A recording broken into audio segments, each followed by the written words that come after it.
అందుకే దైవ సాన్నిధ్యాన్ని దాటి చేరటానికి పోవట్లేదు, ఇక్కడే తిరుగుతుంది ఫ్యాన్ తిరిగినట్లు. చేస్తూనే ఉన్నాం. వ్యక్తిగతంగా చేస్తున్నాం, కుటుంబంగా చేస్తున్నాం, సంఘంగా చేస్తున్నాం. ప్రభు మాట్లాడితే సరి చేసుకోండి, లేకపోతే మీ ఇష్టం. అర్థమైందా? ప్రార్థనలో కొన్ని ప్రాథమికమైన విషయాలు ఉంటాయి. మీ శరీరం సహకరించే కొద్ది మీరు మోకరించవచ్చు. సహకరించినా కూడా మోకరించకపోతే దేవుడు చేయాల్సింది దేవుడు చేస్తాడు. సరేనా? రెండవది, ప్రార్థన అన్న తర్వాత ఇక వేరే వ్యాపకాలు ఏం పెట్టుకోకూడదు. కళ్ళు తెరిచి ఎవరు పోతున్నారు చూసేది, ఇట్లా బైబిల్ తిప్పేది, ఇక్కడ మొబైల్ చూసేది. మీరు నిజంగా విఐపీలు ఎంఐపీలు అంటే వెనక కూర్చొని అట్లాంటివన్నీ చేయొచ్చు. నాకు తెలిసి విఐపీలు ఎంఐపీలు మన మందిరాలకు రారు అనుకుంటా. అంత సామాన్యమైన ప్రజలు వస్తారు. కనుక ప్రార్థన దేవుడితో మాట్లాడేది ఒక భక్తి వైరాగ్యము. భక్తి లేదే ప్రార్థన అంటే, ఆరాధన అంటే నేను చాలా స్థలాల్లో చూసి కళ్ళు తెరుచుకొని చూసుకుంటుంటారు. బాగా పరిచయం ఉన్నవాళ్ళు, గొప్పోళ్ళు, వాక్యం చెప్పేవాళ్ళు, అన్ని విషయాల్లో యాక్టివ్గా పాల్పొందేవాళ్ళు అర్ధగంట మోకరించలేరా? అర్ధగంట కళ్ళు మూసుకోలేరా? అర్ధగంట దైవ సాన్నిధ్యంలో అటు ఇటు చూడకుండా ఉండలేరా? ఈ బేసిక్ ఇవి. అందుకే మన ప్రార్థనకి జవాబు రావట్లేదేమో. 39వ కీర్తన 12వ వచనము కలిసి చదువు. యెహోవా, నా ప్రార్థన ఆలకించుము, నా మొరకు చెవియొగ్గుము, నా కన్నీళ్ళు చూచి మౌనముగా నుండకుము.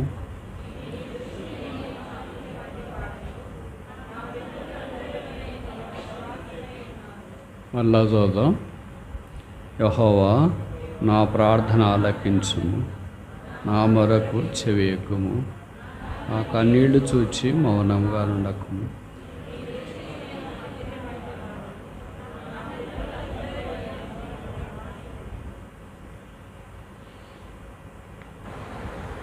బైబిల్లో 600 పైచిలకు వ్రాయబడిన ప్రార్థనలు ఉన్నాయి. పాత నిబంధనలో దాదాపు 400, కొత్త నిబంధనలో దాదాపు 200 ప్రార్థనలు వ్రాయబడ్డాయి. 66 పుస్తకాల్లో కీర్తనల్లో అత్యధికమైన ప్రార్థనలు వ్రాయబడ్డాయి.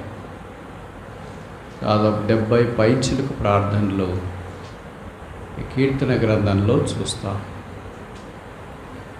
అలాంటి ప్రార్థనలు కీర్తనల్లో ఎక్కువగా మనకు గుర్తొచ్చేది దావీదు చేసినవి.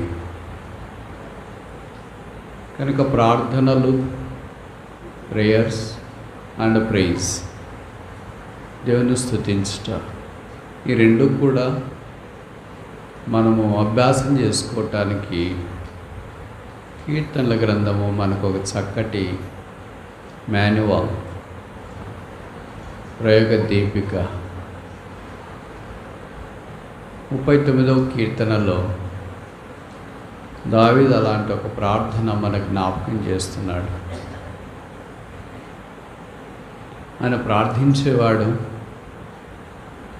మొరపెట్టేవాడు, ఆర్తధ్వని చేసేవాడు, అంగలార్చేవాడు,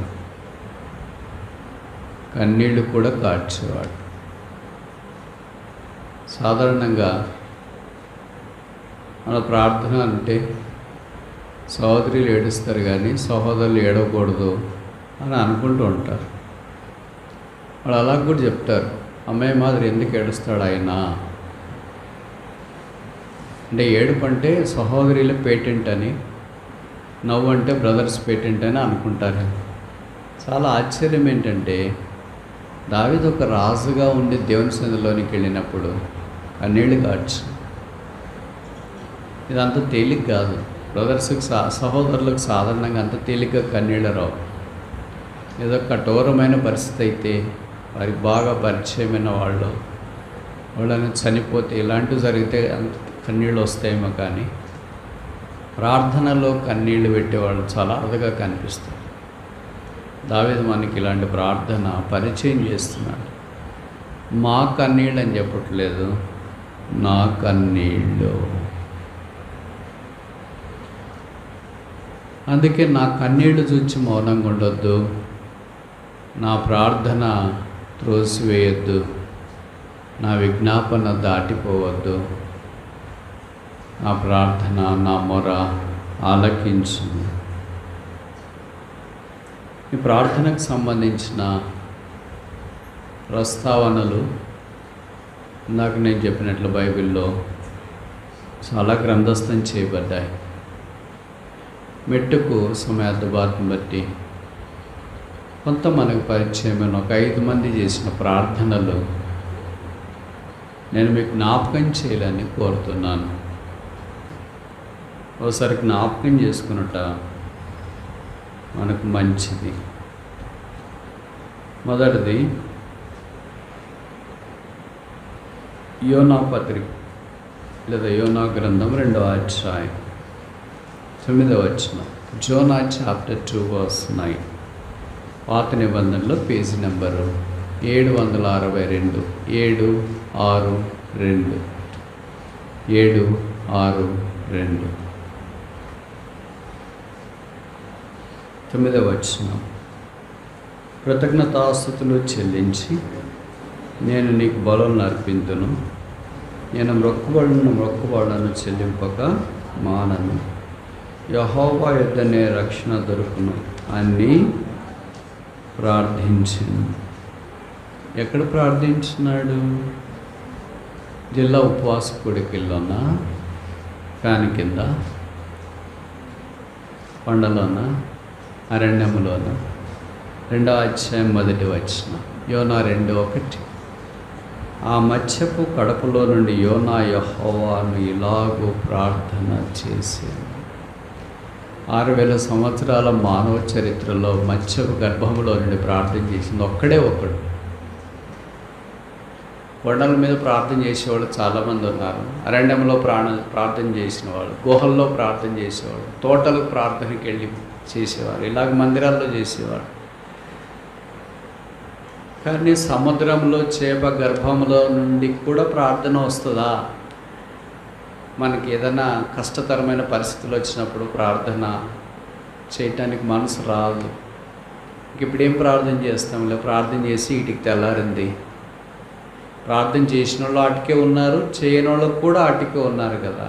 చేసి ఇక్కడ దాకా రావడం ఎందుకు అని అనుకునే పరిస్థితి ఉంటుంది. యోనా పరిస్థితి మనకు బాగా తెలుసు. యోనా అంటే పావురము అని అర్థం. ప్రభు ఆయన అలాగో పావురం వలె, ఒక సంఘం వలె నిష్కళమైన ప్రవక్తగా ఉండేటి కొరకు ఆయన పిలిచినాడు. వాళ్ళ నాన్న పేరు కూడా మొదటి అధ్యాయంలో రాసినారు, అమత్తయ్య కుమారుడైన యోనా. అమత్తయ్య అంటే సబ్మిసివ్, ఒబీడియంట్ అని అర్థం. తండ్రేమో ఒబీడియంట్, కొడుకేమో డిజొబీడియంట్. పండిత పుత్ర పరమసుంట అని తెలుగులో సామెత ఉంది. వాళ్ళ నాయనకేమో విధేయతకు మారు పేరు, ఆయనేమో అవిధేయతకు మారు పేరు. ఈ కథ మనకు పరిచయం కదా. దేవుడు ఆయన్ను నినివేకు బయలుదేరమంటే ఆయన తార్షీషుకు పారిపోయి దేవుని సన్నిధిలో నుండి, తర్వాత ఉపద్రవము అంటే తుఫాను కలుగుట, ఓడలో ఉన్నవారు ఆయన్ని సముద్రంలో వేయుట, దేవుడు ఒక మత్స్యాన్ని సిద్ధపరచుట, అది వచ్చి ఆయన మృంగుట. అప్పుడు ఆయన యెహోవాకు ఇలాగూ ప్రార్థన చేసి, ఏం ప్రార్థన చేసినాడు? ప్రార్థన వస్తుంది అలాంటప్పుడు? అసలు ప్రార్థన అనే ఆలోచన వస్తుందా? మనకి చిన్న చిన్న కష్టాలు వస్తే దేవుణ్ణి దూషించినట్లుగా ఆయాసపడతాం.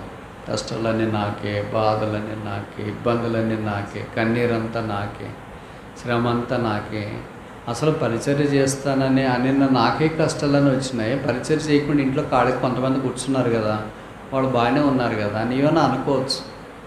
సరే నేను తప్పు చేసినాను అనుకో. తార్షీషుకి వెళ్ళమంటే దేవుడు నినివేకి వెళ్ళమంటే నేను తార్షీషుకి వెళ్ళానే అని అనుకో. కానీ ఇంత శిక్షణ, దానికి వేరే చేయొచ్చు కదా, ఇలాగ చేయాలన్నా అని అనుకుని ఉండొచ్చు. కానీ 2వ అధ్యాయంలో అనుకున్నట్లు మనం చూడం. చేప గర్భములో నుండి యెహోవాకి ఇలాగ ప్రార్థన చేసి, అంటే మనకేం అర్థమవుతుందంటే, no place is forbidden to pray unto the lord on the earth.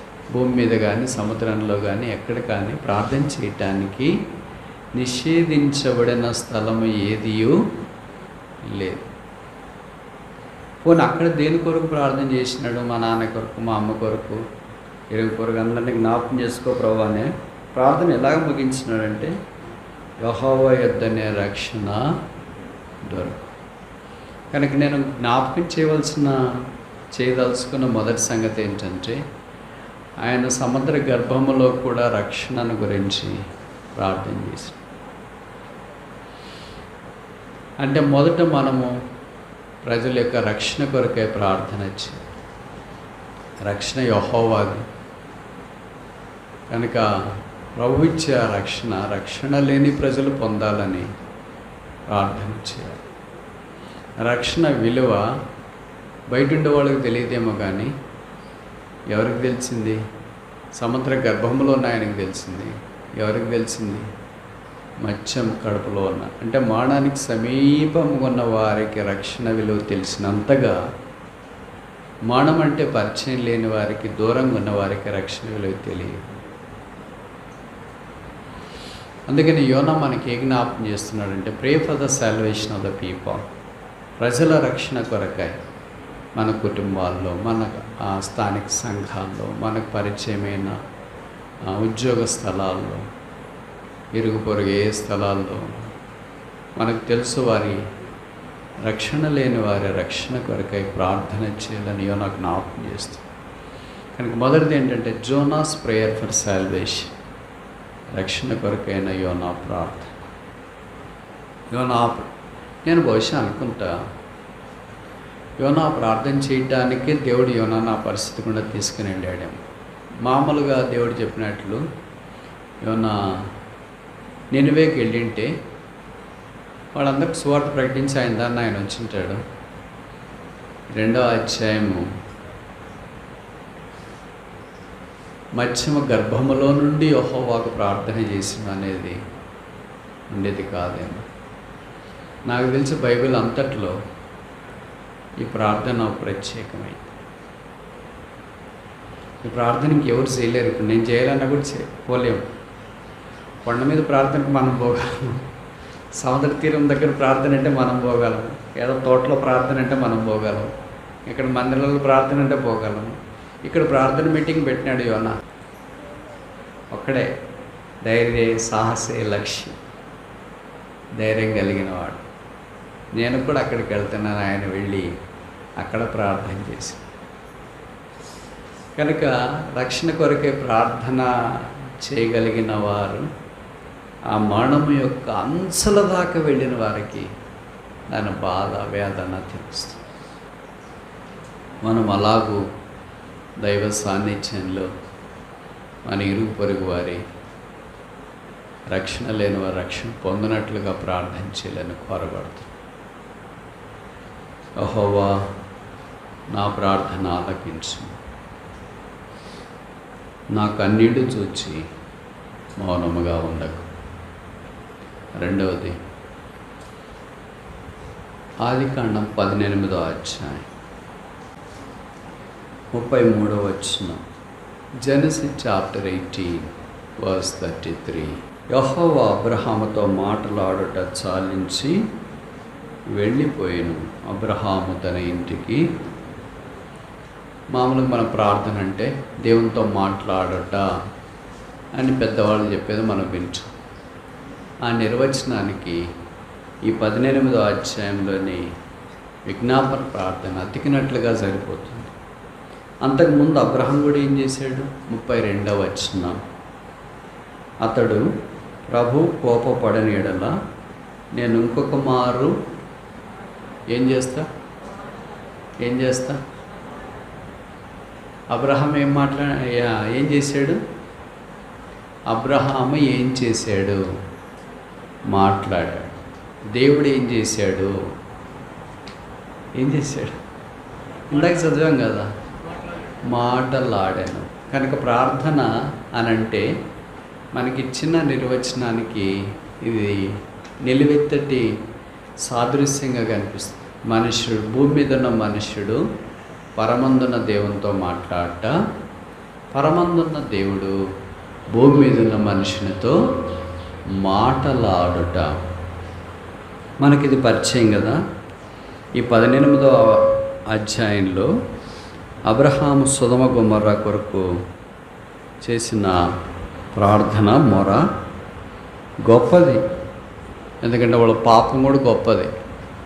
Great sin demands great prayer. Great sin demands great prayer. వాళ్ళ పాపం గొప్పది కనుక గొప్పగానే ప్రార్థన చేసిన.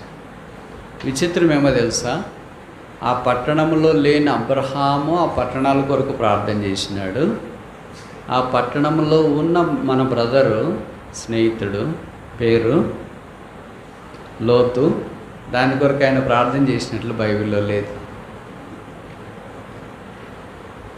కనుక ప్రార్థన, ఆయన నీతిమంతుడే, బైబిల్లో రాయబడింది. ఆయన ప్రార్థన చేయలేనంత నీతిమంతుడా? ప్రార్థన భారము లేనంత నీతిమంతులా? మన సంఘంలో కూడా కొంతమంది విశ్వాసులు అలాంటి వాళ్ళు ఉంటారు. వాళ్ళు నీతిమంతుల, రక్షణ పొందినారు, బాప్తిసం తీసుకున్నారు, సంఘానికి వస్తున్నారు, కానీ వాళ్ళు ఏం చేయలేరు, ఏమీ చేయలేరు, దేవునితో మాట్లాడలేరు, దేవుడు వారితో మాట్లాడలేడు. అంటే వాళ్ళకి కమ్యూనికేషన్ లేదు. ఏముంది? సాల్వేషన్ ఉంది. సాల్వేషన్ నుండి కూడా కమ్యూనికేషన్ లేకుండా ఉండే అవకాశం ఉంది. భార్య భర్తలు కూడా మాట్లాడిన వాళ్ళు ఉన్నారు, తండ్రి కొడుకులు కూడా మాట్లాడిన వాళ్ళు ఉన్నారు. వాళ్ళు మాట్లాడట్లేదని భార్య భర్తలు అని అనలేము. కుటుంబంలో పిల్లలు తల్లిదండ్రులు మాట్లాడట్లేదు కనుక వాళ్ళు పిల్లలు కాదు తల్లిదండ్రులు కాదు అని అనలేము. కానీ వాళ్ళకి కమ్యూనికేషన్ గ్యాప్ ఉంది. అలాగే లోతుకి దేవుడితో ఏముంది? మాట్లాడే అవకాశం ఉంది. ఆయన ఆ కమ్యూనికేషన్ గ్యాప్ ఉంది. అయితే అబ్రహాము దేవుడితో మాట్లాడాడు. అక్కడ లేకపోయినా సొదొమ గొమొర్రా కొరకు ప్రార్థన చేసినాడు. ఇక్కడ మనకు అబ్రహాము యొక్క దీనత్వం కనిపిస్తుంది. మనం ఈ మాటలు చదువుతున్నప్పుడు ఏమనిపిస్తుంది అంటే, మనకు అంత బాగుంటే మనం కూడా ప్రార్థన చేయొచ్చు. మనకి చాలా మొండి సమస్యలు ఉన్నాయి. ఉద్యోగం లేదు, పెళ్ళి కాలేదు, పిల్లలు కాలేదు, ట్రాన్స్ఫర్ కాలేదు, మా అనారోగ్యంతో బాధపడుతున్నాం, ఆర్థిక ఇబ్బందులతో బాధపడుతున్నాం, చెప్పలేని సమస్యలతో బాధపడుతున్నాం. ఇంక మనం వేరే వారి కొరకు ఏం ప్రార్థన చేస్తాము అని అనుకుంటాం. అబ్రహాముకు కూడా మొండి సమస్య ఉంది. అప్పటికి ఇంకా కొడుకు పుట్టలేదు 18వ అధ్యాయానికి. విచిత్రం ఏమో తెలుసా, ఆయనకు పిల్లలు కావాలని చేసిన దానికంటే సొదొమ గొమొర్రాలో వారి రక్షణ కొరకై దేవుని ఉగ్రత వారి నుండి తప్పించబడాలని చేసిన ప్రార్థన, ఇది కొత్త నిబంధనలో పాత నిబంధనలో కూడా అసమానం. ఏ ఒక్క వ్యక్తి కూడా బైబిల్ చరిత్రలో ఇతరుల రక్షణ కొరకై ఇంత సుదీర్ఘంగా దేవునితో మాట్లాడినట్లు మనకు కనపడదు. His model prayer is an example for all of us to pray for the salvation of others who are nearby. Prayer of soul winning. ఆత్మల రక్షణ కొరకైన ప్రార్థన.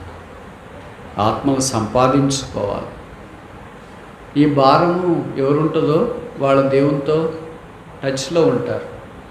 ఆత్మల సంపాదన మానేసి పేరు ప్రఖ్యాతుల సంపాదన, ధన సంపాదన, మిగతా సంపాదనల వైపు మొగ్గు చూపటానికి ఎవరు ప్రయత్నం చేస్తారో వారు దేవునితో మాట్లాడేది ఎప్పుడో మానేసినారు. మనకి దేవునితో సరైన సంబంధం ఉందా లేదా అని తెలియచేయటానికి చాలా లిట్మస్ టెస్ట్లు ఉన్నాయి. దాంట్లో ఒక లిట్మస్ టెస్ట్ ఏంటంటే, ఏ వ్యక్తి ప్రార్థనలో పరిచర్యల్లో ఆత్మల కొరకైన భారము కనిపిస్తుందో ఆ వ్యక్తి దేవునితో సంబంధంలో ఉన్నాడు అని అర్థం. ఏ వ్యక్తి ప్రార్థనలో కానీ, ఆరాధనలో కానీ, పరిచర్యలో కానీ, జీవితంలో కానీ ఆత్మల కొరకైనా భారం లేదో ఆ వ్యక్తి దేవునితో సంబంధం లేదు. విశ్వాసే కానీ దేవునితో సంబంధం లేదు. ఇప్పుడు మన ప్రార్థన పోకమురు మన సంగతి ఏంటి మరి? ఉందా లేదా దేవునితో సంబంధం? మనుషులతో మనకు పరిచయాలు ఉండొచ్చు, కానీ దేవునితో పరిచయం కాదు, సంబంధం, ఆత్మీయ బంధం, కలువరి బంధం, అన్నిటికీ మించిన నిబంధన బంధం.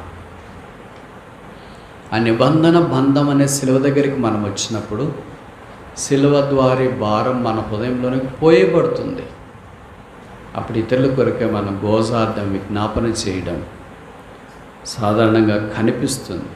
అదే జరగకపోతే ఆత్మల కొరకు భారం ఉండి చింత ఉండదు. ఎప్పుడు మనల గురించి ఆలోచన, ఏం తిందాం, ఏం కట్టుకుందాం, ఏం సంపాదిస్తాం, ఎక్కడ ఇల్లు తీస్తాం, ఎక్కడ ప్లాట్లు తీస్తాం, ఎక్కడ పొలాలు తీస్తాం. ఇవన్నీ తీయొద్దని నేను చెప్పట్లేదు. ఇవన్నీ మీకు ప్రభు సాయం చేసే కొద్ది మీరు చేసుకోండి. అన్నిటికి మించి ఆత్మల్ని ఎలాగ సంపాదించుకోవాలా?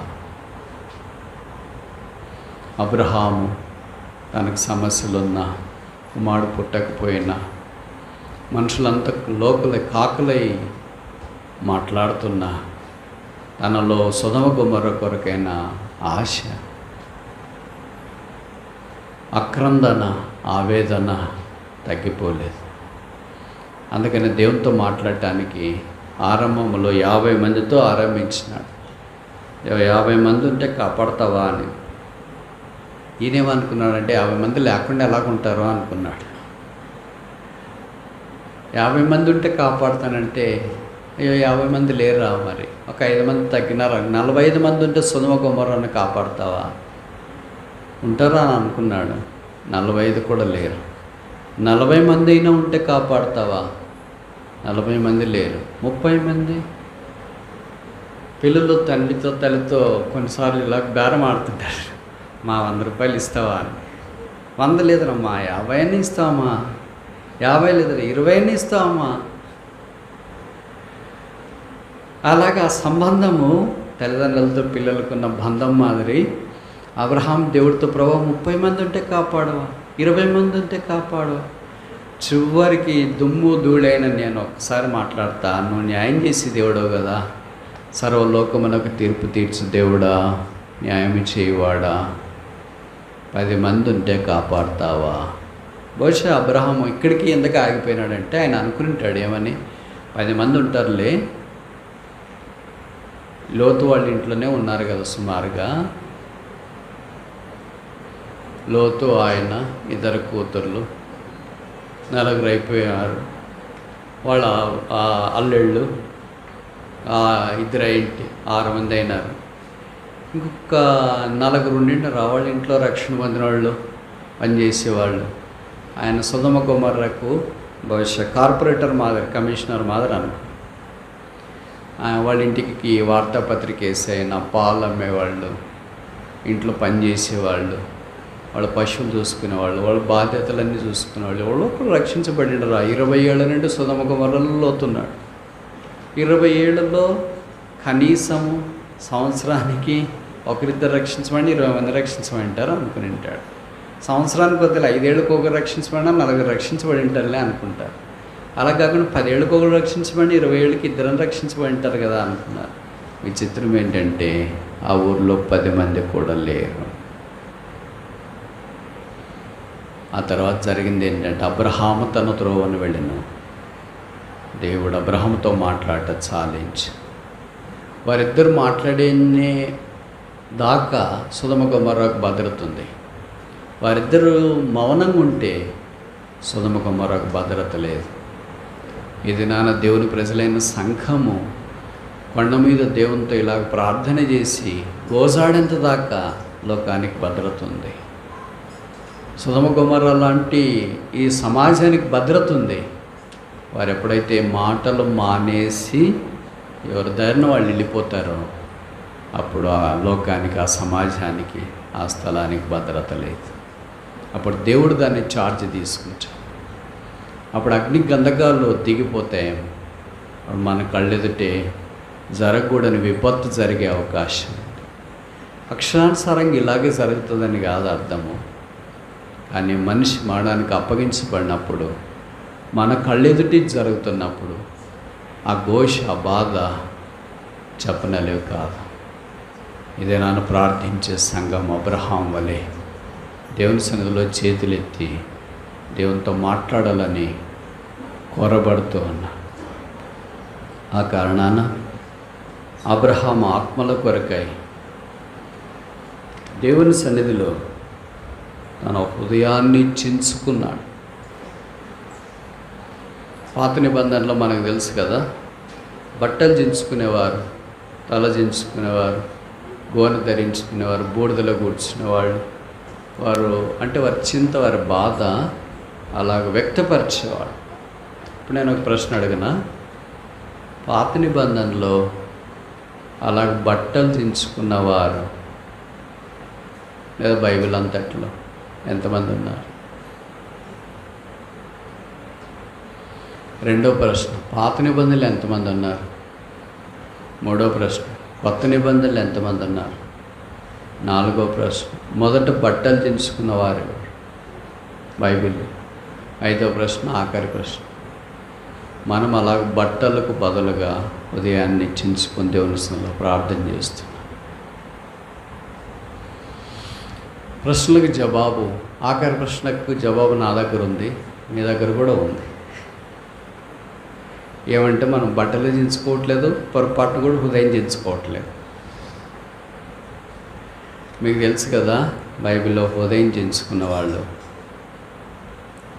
అంటే బట్టలు చించుకున్న వాళ్ళు, అది పోలిక. హృదయం చించుకోవటానికి వారి జీవితాన్ని ప్రభు ఎదుట వారు పడవేసినారు అని చెప్పటానికి 28 మంది ఉన్నారు. పాత నిబంధనలో 25 మంది, కొత్త నిబంధనలో 3. మొదటి వ్యక్తి ఎవరో తెలుసా మీకు? బట్టలు చించుకున్నట్లుగా బైబిల్లో వ్రాయబడిన మొదటి వ్యక్తి ఎవరు? మీ అందరికీ బాగా తెలుసు ఆ పేరు. ఎందుకు నేను ఇది చెప్తున్నానంటే, ఆదికాండం 37వ అధ్యాయం 28వ వచనం, 29 చదువుతా. రూబేను ఆ గుంటకు తిరిగి వచ్చినప్పుడు యోసేపు గుంటలో లేకపోగా అతడు తన బట్టలు చింపుకొని తన సహోదరుల వద్దకు తిరిగి వెళ్ళి, చిన్నవాడేడి? ఎందుకు బట్టలు చింపుకున్నాడు? వాళ్ళు ఆయన తిట్టాడా, కొట్టాడా? బైబిల్లో మొదట బట్టలు చింపుకున్నవాడైనా అంటే దేవుని సన్నిధిలో తన బాధను వ్యక్తం చేయటానికి పొందుకున్నవాడే రూబేను. అంటే దేవుని ప్రేమ గుర్తు. దేవుడు యాకోబుకి ఇచ్చిన మొదటి కుమారుడు లేయా ద్వారా చాలా ప్రముఖమైన వాడు. మనం వాళ్ళు తక్కువగా అంచనా వేస్తాం కదా. దేనికి బట్టలు చింపుకున్నాడు? కరువు వచ్చిందనా? వాళ్ళ నాన్న తిట్టాడనా? దేవుడు తనకిచ్చిన తన సహోదరుడు అంటే తోబుట్టోడు వాడు ఉన్న స్థలంలో లేడే. Is not in the place where is. ఆ గుంటలో తన సహోదరుడు లేడు కనుక ఈ చిన్నవాడేడి. ఎప్పుడైనా అలాగ మనకు అనిపించిందా? ఈ బ్రదర్ ఇక్కడ ఉండాలో లేడే, ఈ సిస్టర్ ఇక్కడ ఉండాలా లేదే, ఈ సేవకుడు ఇక్కడ ఉండాలా లేడే, ఈ విశ్వాసులు బాధ్యత గల సహోదరులు ఇక్కడ ఉండాలా లేరే, వీళ్ళు మందిరికి రావాలి కదా లేరే. వాళ్ళు ఎవరు? వాళ్ళు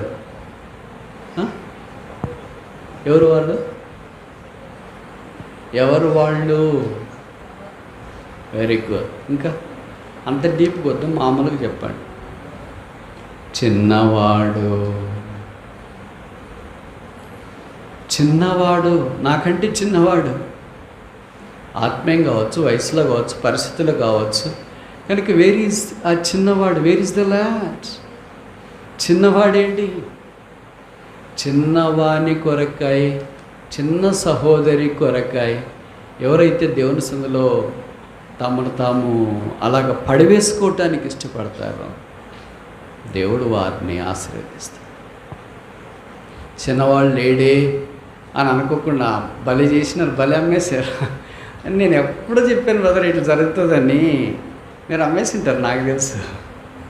కనుక అక్కడ లేడు కదా, మంచి పని చేసి పీడ విరగడైపోయింది, పోయిందిలే. ఆయన ఎవరు అనుకుంటారు? వాళ్ళు రూబేన్లు కాదు, వారు అమ్మివేసేవారు. పూటబడే యూదాలు కాదు, వారు అమ్మివేసేవారు. 12 మందికి యాకోబుకి ఎలాగున్నారో ఈ దినాన్ని సంఘాల్లో కూడా 12 రకాలైన మనుషులు ఉన్నారు. ఇప్పుడు ప్రభుకు కావాల్సింది ఎవరంటే రూబేను వలె చిన్నవాడేడని ఏడ్చేవాడు కావాలి. మీరు అనుకుంటారు కదా, రూబేన్ అంటే చాలాసార్లు తక్కువ అభిప్రాయం మనకు కలిగి ఉంటుంది, వేరే గోత్రికుల్ని ఎక్కువ అని అనుకుంటాం. నేను ఒక విషయం చెప్పనా? అంతకుముందు మీకు ఒక ప్రశ్న. ఇశ్రాయేలీల గోత్రాల పేర్లు బైబిల్ ఎన్నిసార్లు రాయబడి? ఇశ్రాయేలీల గోత్రములు అనేవి. ఎందుకు ఇది అడుగుతున్నానంటే, మనం ఎంత తక్కువగా రూబేన్ను అంచనా వేస్తామో దేవుడు అంత తక్కువగా అంచనా వేయకుండా అంత ఎత్తుగా అంచనా వేసినాడు అని చెప్పటానికి. ఎన్నిసార్లు మీరు గెస్ చేయగలరా? మీరు గెస్ చేయలేరు. ఎందుకంటే దేవుని యొక్క ప్రణాళిక వారి విషయంలో అంత గొప్పది. నాకు కూడా తెలియదు, నేను కూడా గెస్ చేయలేకపోయినా. బైబిల్ అంతట్లో 24 సార్లు 24 times ఇశ్రాయేలీల గోత్రాలు రాశారు. పాత నిబంధనలో 23 సార్లు రాశారు, 23 times. Do you imagine this? మనకేమనిపిస్తుంది? రూబేన్ అంటే మామూలు ఏదో యూదా గోత్రం అని రాసినాడంటే రాసిండొచ్చు యూదా గోత్రాన్ని గురించి. లేవీల్ది రాసిన లేవీల్ది గురించి రాసిండొచ్చు అని అనుకుంటాం. కానీ రూబేన్ అంటే చిన్న చూపు కదా, అంత మంచోడు కాదని మనం అనుకుంటాం కదా. కానీ 23 సార్లు బైబిల్ పాత నిబంధనలో రాసి, కొత్త నిబంధనలో చివరిలో ఒక్కసారి 21వ అధ్యాయం 12వ వచనం ప్రకటన గ్రంథంలో రాశారు. ఆ నూతన యెరూషలేము అనే పట్టణానికి పునాదులు ఇశ్రాయేలీల గోత్రాలు. కనుక ఆదికాండం ఆరంభం మొదలుకొని నూతన యెరూషలేము యొక్క పట్టణ పునాదులు కూడా దేవుడు అలా ఉంచాలని కోరుతాడు. ఎవరు సహోదరుని కొరకాయ, చిన్నవాని కొరకాయ ఉదయాన్ని చించుకునేవారు. దేవుని ప్రజలారా, మన సంగతి ఏంటి? ఆ సహోదరుడేడి? ఆ సహోదరేది? ఆ గొంతులో ఉన్నవారు ఎక్కడున్నారు? ఆ స్థలంలో ఉన్నవారు ఎక్కడున్నారు? ఏమయ్యారు? పాత దినాల్లో ఇలాగ అడిగితే ఎంతో వేదనతో అడుగుతున్నారు, భారంతో అడుగుతున్నారు అని అనుకునేవాళ్ళు. ఇప్పుడు ఇలాగ అడిగామనుకో, ఎందుకంటే ఈయనకి ఇంత పెద్ద ఇంట్రెస్ట్ వాళ్ళ మీద ఏదో ఉంది. ఇంక దానికి అన్నీ కథలు అల్లేసి దాన్ని ఒక ధర్మవరం పట్టు చీర మాదిరి తయారు చేస్తారు. అందుకే అడగడం మానేశారు ప్రజలు, ప్రార్థన చేయడం మానేశారు. మనం ఎందుకు అడుక్కోవాలా? ఎందుకు ఆ బ్రదర్ రావట్లేదు, ఆ సిస్టర్ రావట్లేదు అని అంటే, ఆ సేవకుడు కనిపించట్లేదు, పలానా వాళ్ళు కనిపించట్లేదు అని అంటే, దానికి ఇన్ని కథలు ఎందుకు, అల్లించుకోవడం ఎందుకు, మళ్ళీ కట్టుకోవడం ఎందుకు, ఇవన్నీ ఎందుకు?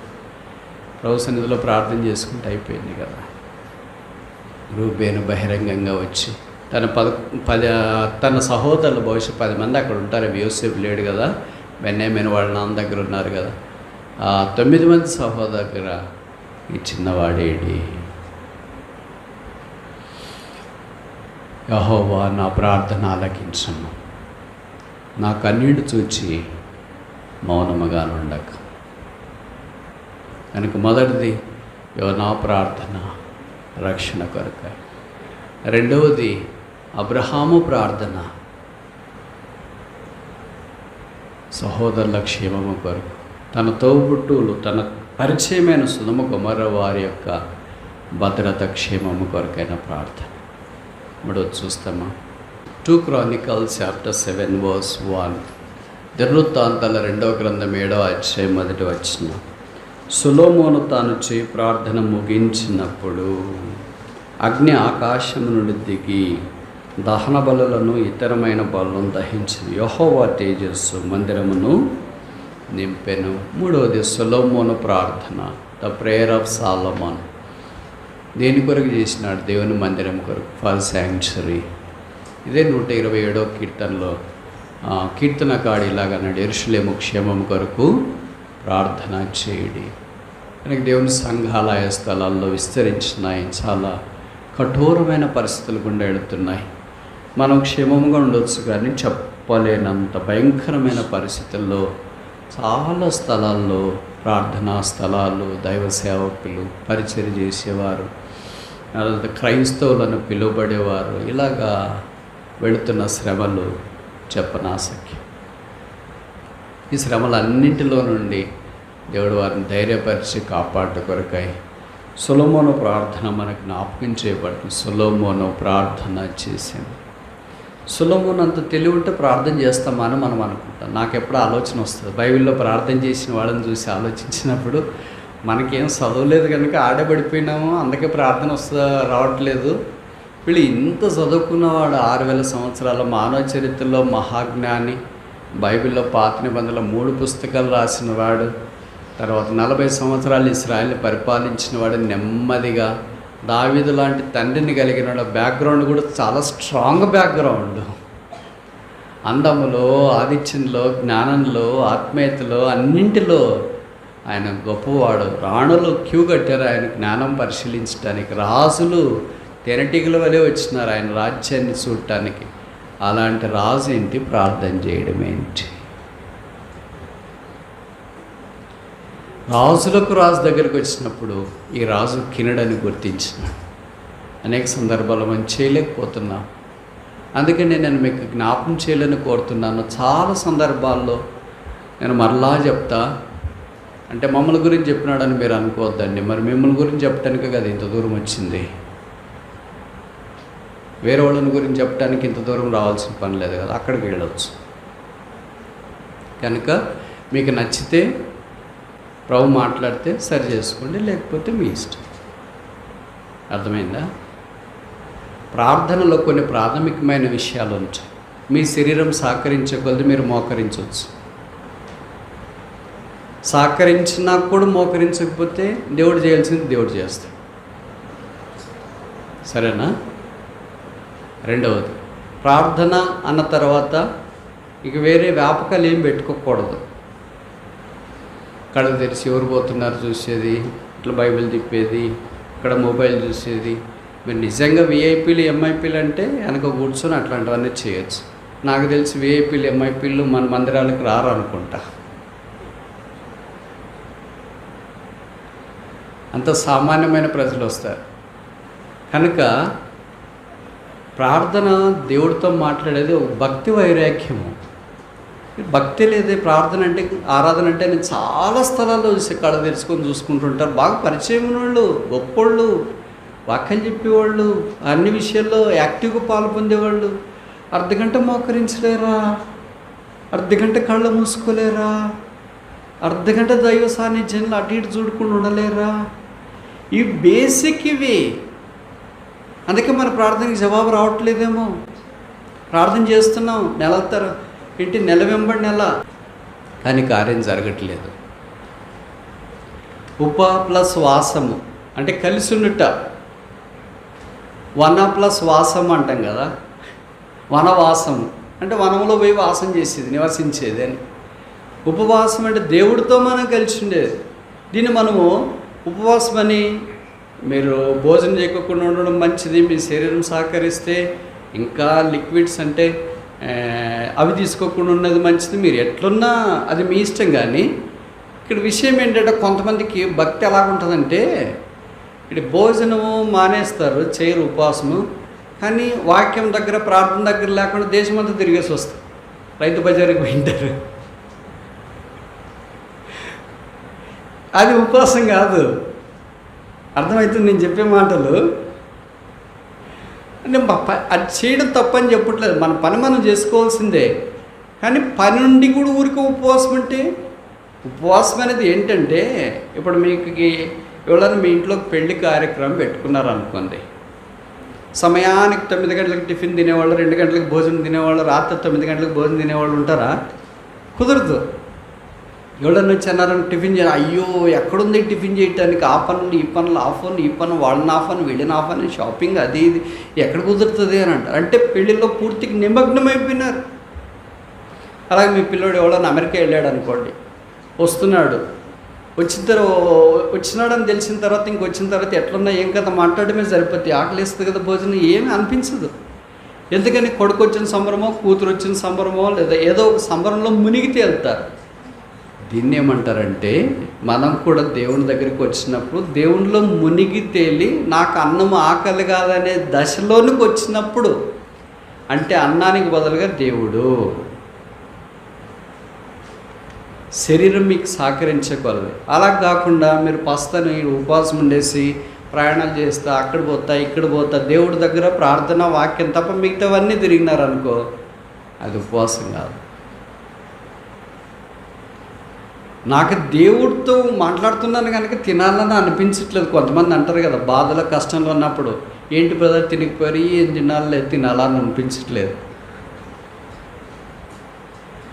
అది బాధతో చెప్పే మాట. అయితే దేవుడి దగ్గరికి వచ్చినప్పుడు సంతోషంతో, పెళ్ళప్పుడు లేదా గొప్ప సంతోషకార్యాలు శుభకార్యాలు మన ఇంట్లో జరుగుతున్నాయి, ఇక తినడానికి యాడ్ టైం ఉందండి, అసలు తినబుద్ధి కావట్లేదు, ఆకలి అని అనిపించట్లేదు, తినాలని కూడా అనిపించట్లేదు. ఎందుకంటే శరీరం అంతా సంతోషమే వాళ్ళకి, వాళ్ళ ఇంట్లో పెళ్ళో లేకపోతే ఏదో శుభకార్యం జరుగుతుంది. అలాగే ప్రభు దగ్గరికి వచ్చినప్పుడు పైనుండి కింద దాకా అంత ప్రభు చేత ఆవరించబడి, ఆకలి నాకేమో అంత అనిపించట్లేదు ప్రభువును బట్టి అన్నట్లుగా వారి శరీరంలో ప్రభువుకు లోబర్చుకొనుడు ద్వారా ఉపవాసం. ప్రభు సన్నిధిలో అలా ప్రార్థన చేస్తే, ఇక్కడ రాయబడింది సొలొమోను ప్రార్థన చేయగా. నేను ఒక ప్రశ్న అడగొచ్చు సార్ మిమ్మల్ని, సొలొమోన్ అంతం అనుకుంటే అంత అందము, బ్యాక్గ్రౌండు, డబ్బులు, తెలివి, రాజ్యము, జ్ఞానము, విజిటర్స్, మనం ప్రార్థన చేయడానికి టైం ఉంటుందా?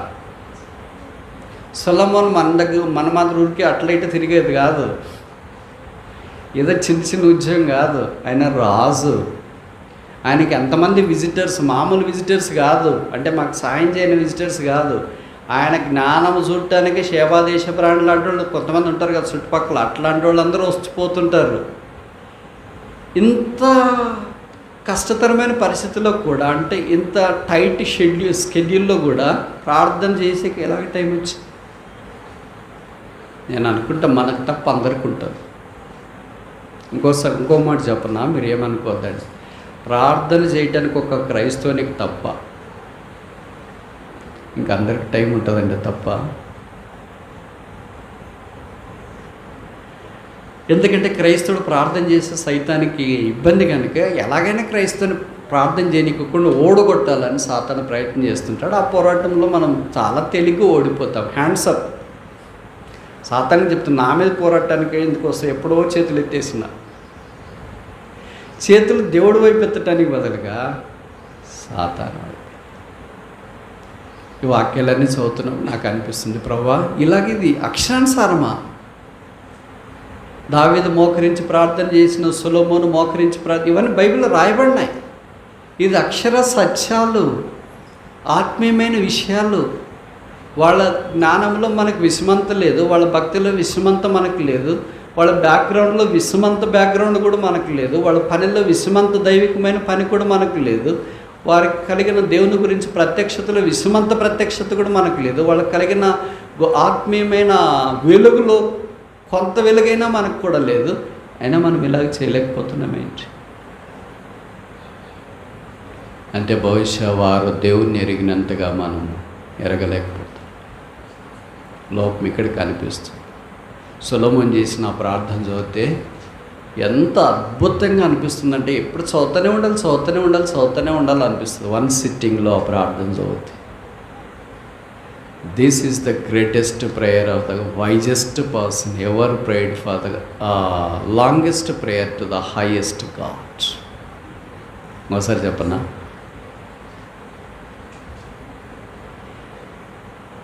This is the greatest prayer or the longest prayer or the wisest person to the highest God. సార్వభౌముడైన దేవునికి మహాజ్ఞానం కలిగిన వ్యక్తి చేసిన గొప్ప సుదీర్ఘమైన ప్రార్థన. ఇలాంటి ప్రార్థనలు చేస్తే ప్రభు స్పెల్ బౌండ్ అవుతాడు. అంటే కుమారుడా నీకు ఏం కావాలా? అందుకే మీకు తెలుసో తెలియదు, బైబిల్లో దేవుడు ఇద్దరి దగ్గరికి మాత్రమే వచ్చి ఇలాగ అడిగాడు ప్రశ్న. పాత కొత్త నిబంధనలు, కొత్త నిబంధన చరిత్ర అంతట్లో ఒకే వ్యక్తిని అడిగాడు, నీకేం కావాలా, వాట్ డూ యూ వాంట్. మనం ప్రార్థన చేస్తామనుకో, ప్రభు మన దగ్గరికి వచ్చి నీకేం కావాలని అడుగుతాడా? అడగడా? ఏం చెప్పరు? Same to సేమా?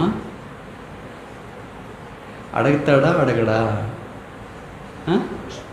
అడగడు. మన సంగతి ఆయనకి బాగా తెలుసు కదా. సొలొమోను దగ్గరికి దేవుడు వచ్చినాడు. సొలొమోను బలులు అర్పించేది అయిపోయిన వెంటనే, సొలొమోను నీకేం కావాలా? పాత నిబంధన అంతట్లో ఒక్క మనిషిని మాత్రమే దేవుడు ఇలాగ అడిగాడు, నీకేం కావాలా? వేరేవారిని అడగలేదు. సొలొమోను ప్రార్థన దేవుని హృదయాన్ని అలాగ తాకింది. మనం కూడా అలాగ ప్రార్థన చేయగలిగితే ఎంత బాగుంటుంది. ఎంత ఓడిపోయాం ప్రార్థనలో. 4వ చూస్తాము, 39వ కీర్తన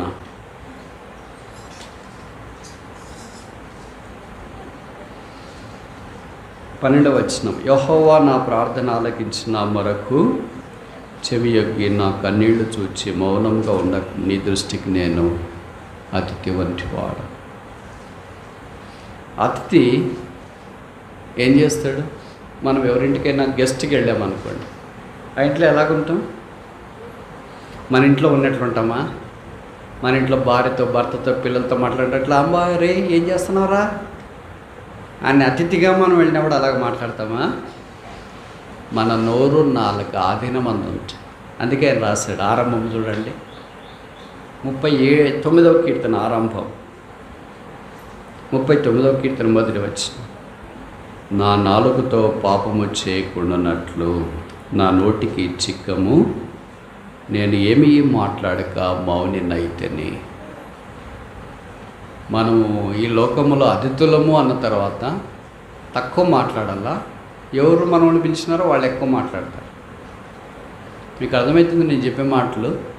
మనం ఒక ఇంటికి వెళ్ళినప్పుడు వాళ్ళు మాట్లాడితేనే మనం జవాబిస్తాం. మీరు బాగున్నారా? బాగున్నామండి. టిఫిన్ చేసి చేసామండి. ఎలాగ వచ్చారండి? ట్రైన్కి వచ్చి. ఎప్పుడు బయలుదేరారండి? వాళ్ళు అడిగిన ప్రశ్నలకే మనం జవాబు చెప్తాం. కానీ మనం వాళ్ళని నోటికి వచ్చినట్లు మాట్లాడడానికి వాళ్ళు ఏంటి వీళ్ళు ఇలాగ పెట్టుకున్నారు, ఏంటి ఇలాగ చేసేసారు, ఏంటి మమ్మల్ని గురించి పట్టించుకోవట్లేదు, ఏంటి ఫోన్లు చేయట్లేదు, అడగ మాట్లాడు. ఎందుకంటే అతిథి నేను. అతిథికి కొన్ని మర్యాదలు ఉంటాయి కదా. తెలుగులో ఒక సామెత ఉంది కదా, అతిథి దేవో భవ. నేను ఈ భూమి మీద దైవ సన్నిధిలో నేను ఒక అతిథి. 15వ కీర్తన మొదటి వచనంలో కూడా అదే రాస్తాడు, who shall guest in thy house, Jehovah నీ గుడారములో అతిథిగా ఉండదగిన వాడేవాడు. ఈయనకి ఆ పదం బాగా పరిచయం అనుకుంటా దావీదుకి. ఎంతోమంది అతిథులను స్వీకరించినాడేమో, వారికి ఆతిథ్యం చేసినాడేమో, కానీ అతిథిగా ఉండదగిన వాడేవాడు. అందుకే మనం ప్రార్థన చేస్తున్నప్పుడు మన నోరు, మన నాలుక, 39వ కీర్తన అంతా అవే రాశాడు. నోరు, నాలుక, కళ్ళెం పెట్టుకున్నట్ట ఇలాగంతా నేను చేస్తూ వచ్చినప్పుడు అప్పుడు నా ప్రార్థన చేసినది వస్తుంది. మనలో చాలామంది మీ ప్రార్థన చేస్తున్నాం, జవాబు రాకపోవటానికి కారణం ఏంటంటే మన నోరు సరిగ్గా లేదు, మన నాలుక సరిగ్గా లేదు, మనం కళ్ళెం పెట్టుకోవట్లేదు. వేరెవరి మాటల కంటే మనమే ఎక్కువ మాట్లాడాలని అనుకుంటాం. మంచి మాట్లాడితే పర్వాలేదు, ఉపయోగకరమైన మాట్లాడితే పర్వాలేదు, వ్రాయవాని కలం వలె నోరు నాలుక ప్రవహిస్తే పర్లేదు. కానీ నష్టం కలిగించేటట్లుగా, కీడు కలిగించేటట్లుగా. అందుకే యాకోబు నాలుకను గురించి, నోరును గురించి అన్నాడు కదా, అది అగ్ని లాంటిది. కనుక 39వ కీర్తనలో దావీదు ప్రార్థన మనకి జ్ఞాపకం చేస్తుందంటే సర్వీస్, సేవ. ప్రభు గుడారంలో మనం అతిథిగా ఉండి ఆయన్ని సేవించాలండి. సేవకుడి మాటలు తక్కువ ఉంటాయి, ఎవరి మాటలు ఎక్కువ ఉంటాయి? యజమాని మాటలు ఎక్కువ ఉంటాయి. మనం ఒక ఇంట్లో పని చేస్తున్నాం అనుకోండి, ఒక కలెక్టర్ దగ్గర, కలెక్టర్ ఎక్కువ మాట్లాడుతున్నా మనం ఎక్కువ మాట్లాడతాం. ఎవరు ఎక్కువ మాట్లాడతారు? ఒక ఎమ్మెల్యే గారి ఇంట్లో పనిచేస్తుంది. ఎమ్మెల్యే గారు ఎక్కువ మాట్లాడతాం, మనం ఎక్కువ మాట్లాడతాం. ఎవరు ఎక్కువ మాట్లాడతారు? మన యజమానులు ఎక్కువ మాట్లాడతారు, మన పైన బాసులు ఎక్కువ మాట్లాడతారు, మనం చాలా తక్కువ మాట్లాడతాం.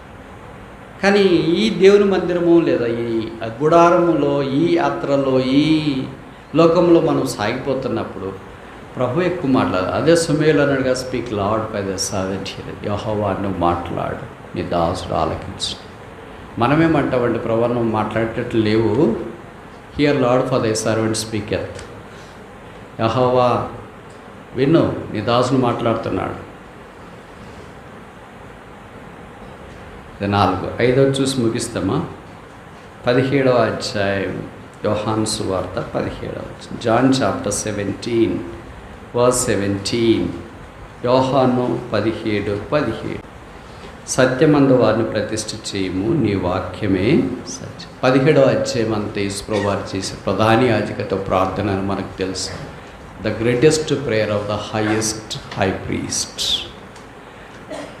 ప్రధాన యాజకుడైన యేసుప్రభువు వారు చేసిన అద్భుతమైన ప్రార్థన 17వ అధ్యాయం గ్రంథస్థం చేయబడి, ఆయన శిష్యుల కొరకు చేసిన ప్రార్థనలో ఒక మాట, వారిని ప్రతిష్ఠించము, sanctify them, pray for the sanctification. వారు పరిశుద్ధంగా జీవించాలని, ప్రతిష్ఠకరమైన వారుగా జీవించాలని ప్రార్థన చేయండి. అంటే అర్థమేంటి? ప్రభుకు వాడబడేవారుగా, లోకానికి కాదు. ప్రభు కార్యాల కొరకే వాడబడేవారిగా, లోక కార్యాల కొరకు కాదు. యెహోవా నా ప్రార్థన అంగీకరించుము, నా కన్నీరు చూచి మౌనముగా ఉండకు. ఇప్పుడు మనము 5 రకాలైన ప్రార్థనలు చూసినాం. మొదటిది జోనాస్ ప్రేయర్, యోనా ప్రార్థన, సాల్వేషన్, రక్షణ. రెండవది అబ్రహామ్స్ ప్రేయర్, అబ్రహాం ప్రార్థన, సోల్ విన్నింగ్, ఆత్మల రక్షణ, ఇచ్చిన వాడేడి. మూడవది సొలొమోన్స్ ప్రేయర్, సొలొమోను ప్రార్థన, ప్రేయర్ ఫర్ ద శాంక్చురీ. యెరూషలేము అనగా దేవుని ప్రజలు, సంఘాలు, విస్తరించిన పరిచర్యలో రకరకాల ప్రతికూల పరిస్థితులు ఎడుతున్న వారి క్షేమం కొరకు ప్రార్థన చేయుట. నాలుగవది డేవిడ్స్ ప్రేయర్, దావీదు ప్రార్థన, సర్వీస్, సేవ. నా నాలుక, నా నోరు, నా చిక్కము ఇవన్నీ నాకు దయచేయి, నేను ఈ గుడారములో అతిథిని. అందుకే చివరిలో రాస్తాడు, నేను వెళ్ళిపోయే కాలము ఆసన్నమైంది, నేను వెళ్ళిపోయి లేకపోకుండా ఉంటా, అయినా నా ప్రార్థన నీ సన్నిధిని చేరుతా. 5వది ఆఖరి యేసుప్రభు చేసిన ప్రార్థన, Jesus prayer, prayer for sanctification, పరిశుద్ధత కొరకైన ప్రార్థన. ఈ పరిశుద్ధత అనేది ఎంత ప్రభావితమైనదైతే యేసుప్రభు వారి ఆఖరి ప్రార్థనలో జ్ఞాపకం చేసింటారు. అందుకే యోహాను సువార్త 15వ అధ్యాయంలో కూడా శిష్యులను గురించి ప్రభు అన్నాడు, నేను ఇప్పుడు చెప్పిన మాటను బట్టి మీరు పరిశుద్ధులయ్యున్నారు. ప్రభు యొక్క పని వారు కొనసాగించాలంటే ప్రభు యొక్క పరిశుద్ధతలోనికి వారు కూడా రావాలని కోరబడుతున్నారు.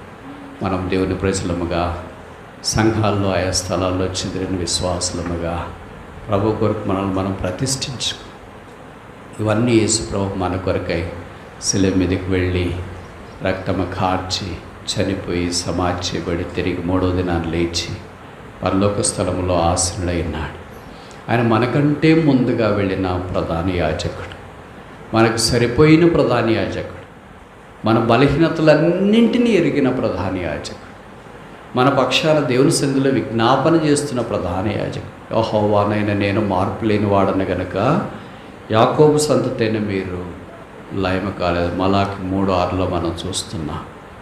కనుక ప్రభు సన్నిధిలోనికి వచ్చి ఎక్కడ పడిపోయామో అని నేను చెప్పను, ఎందుకంటే బాగుంటే కదా ఎక్కడైనా పడిపోవటానికి.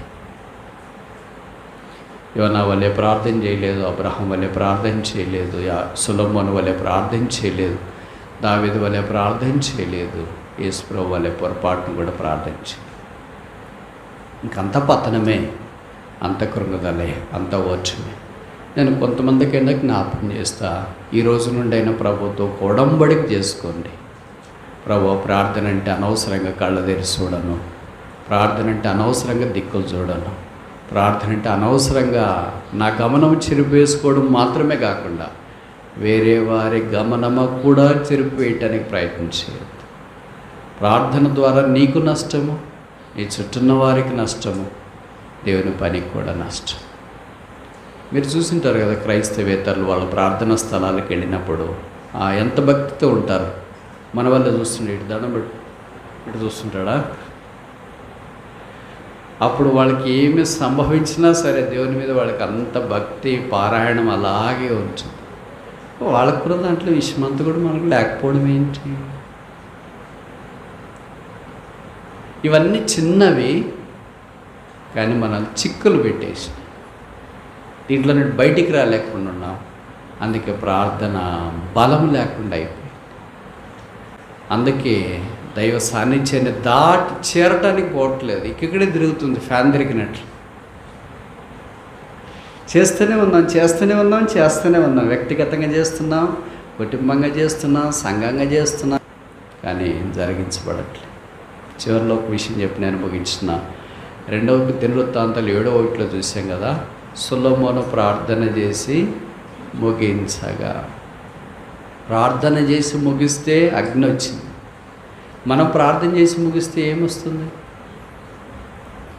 బైబిల్లో చదివినప్పుడు నాకు చాలా ఆశ్చర్యకరంగా అనిపిస్తుంది. ప్రభు వాళ్ళు ప్రార్థన చేస్తే అగ్ని వస్తే, మేము ప్రార్థన చేస్తే ఇంకా కష్టాలే వస్తున్నాయని కొంతమంది అడిగితే ఇదే చెప్తారు. ఏం ప్రార్థన బ్రదర్ చేసినప్పుడు నుండి కష్టాలు ఎక్కువైపోయినాయి, కానీ ఏం మందిరం బ్రదర్ వెళ్తున్నప్పుడు నుండి ఎక్కువ బాధలు అయిపోయినాయి, కానీ ఏం దేవుడు బ్రదర్ దేవుడు నమ్ముకున్నప్పుడు నుండి అనారోగ్యం ఎక్కువైపోయింది, కానీ ఏమి బైబిల్ చదువుతాం లేండి బ్రదర్, ఎవరికి లేని బాధలన్నీ మాకే వచ్చేసినాయి. ఇవన్నీ ప్రభువుని నమ్మిన తర్వాత వచ్చినాయి బ్రదర్, ఇంతకుముందు చాలా బాగుంటుంది. వాళ్ళు చెప్పేవన్నీ కరెక్టే, తప్పేం కాదు. కానీ యోనా వల్లే సముద్ర గర్భంలో నుండి ప్రార్థన చేసిన వాళ్ళు ఉన్నారా? ఆ దశకి పోతే మనం ప్రార్థన చేస్తామా? పోనీ ఆ దశకి అందరూ పోతామా ఏంటి? అది యేసు ప్రభువుకు మాన భూస్థాపన పునరుత్థానానికి ముంగుర్తుగా దేవుడు యోనా నా పరిస్థితి కూడా తీసుకు. బైబిల్లో 5 రకరకాలైన పరిస్థితులు ఉన్నాయి, కానీ సమయం అద్దుబాటు అయింది కనుక నేను ముగిస్తున్నా. సొలొమోను ప్రార్థన ముగించినప్పుడు అగ్ని దిగివచ్చు. మనం కూడా ప్రార్థన ముగిస్తే అగ్ని దిగివచ్చటంటే అర్థం ఏంటి? పైనుండి దేవుడు ఆ ప్రార్థన అంగీకరించినాడని రుజువు. ఎప్పుడైనా మనం ఇలా ప్రార్థన చేసిన, ప్రభు నా ప్రార్థన అంగీకరించినావు అంటానికి ఏం రుజువు? ఆశ లేదు, కోరిక లేదు, ఇష్టం లేదు, ఏదో వచ్చినామో పోయినామో, వెళ్ళినారా వెళ్ళినారు, ఆయారాం గాయారాం. కానీ మనం ప్రార్థన చేస్తే, సొలొమోను ప్రార్థన చేసినప్పుడు అగ్ని దిగినట్లు, ఏలియా ప్రార్థన చేసినాడు. ఆయన ప్రార్థించుచుండగా బైబిల్లో రాయబడింది.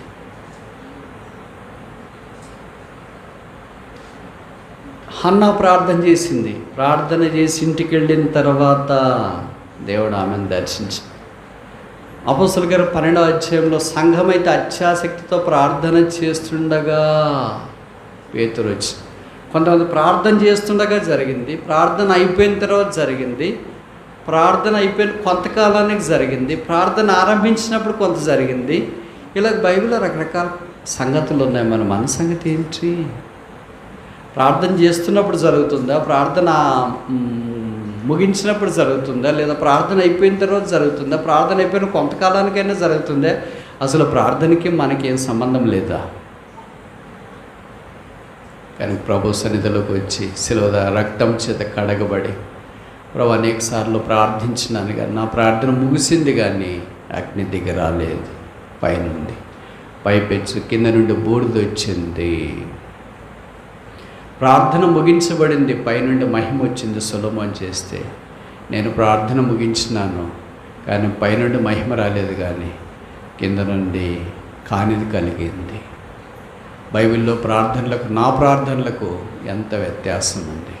నీ శిలువ దగ్గరికి వస్తున్న రక్తం చేత నన్ను కడిగి పరిశుద్ధపరచు. యెహోవా నా ప్రార్థన ఆలకించుము, నా మొర్ని చెవిని పెట్టుము, నా విజ్ఞాపన అంగీకరించుము, నా కన్నీరు చూచి మౌనముగా ఉండకము. నేను నీ దృష్టికి అతిథి వంటి వాడను.